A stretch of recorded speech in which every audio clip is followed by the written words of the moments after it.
One of the key decisions of the Community Foundation's leaders is the degree to which they follow a certain blueprint on how a community foundation works, or they adapt to what their community defines as priority ways of engagement. This is particularly challenging in the beginning when communities do not fully understand the role of the foundation, while its leaders are not sure what works or not in their particular community. This seems to be an either or choice, but it is very likely that any path would include a bit of both. Seeing what works in other communities can be very interesting and a good source of inspiration, and so is understanding about the specificity of the Community Foundation's strategic approaches. But adapting these ideas to the reality of the local community with its assets and perspectives is essential. This can happen through a process of designing the funds and programs of the Community Foundation with clear goals and experimenting with a variety of approaches while also learning from the community feedback.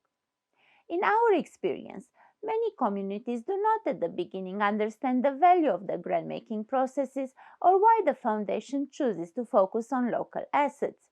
It may be tempting to look at these aspects as cultural differences, and this is partly the case, but these situations also emerge from limited experiences the community has with these types of strategies. 10 years on, when they would have been through a number of such processes, communities will have an easier time to connect with the Foundation's grant making and development roles based on their lived experience. If the Foundation leaders have a strong vision of why grant making and local philanthropy are important, they will be able to design good processes that both engage the community members on areas they have expertise and also help them build new experiences. They can manage the tension between a long term vision and the existing perspectives and resources at a certain time. The same can be true for the engagement of donors on a journey to better understand the needs and realities of their local community.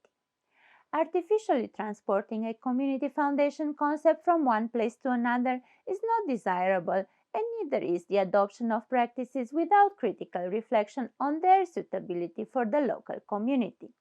An experimental attitude, together with a creative process of mixing and matching ideas and resources with clear goals, can help. So rather than focusing on whether to adopt or adapt, it is more important to focus on a good design process that is based on community realities. Also, to have a vision that is ambitious enough of why local grants and assets are essential and build towards it long term, starting from where the community experiences are right now. The flexibility of the Community Foundation in terms of its structure and goals, and the embedded participation of the local leaders in its governance and programs are excellent premises for a great fit within the local culture. Different communities, countries, or regions may develop their own model of a community foundation rooted in their experiences and the evolution of their context. This hybridity of models will in turn serve further learning, exploration, and innovation at the level of the international field as a whole.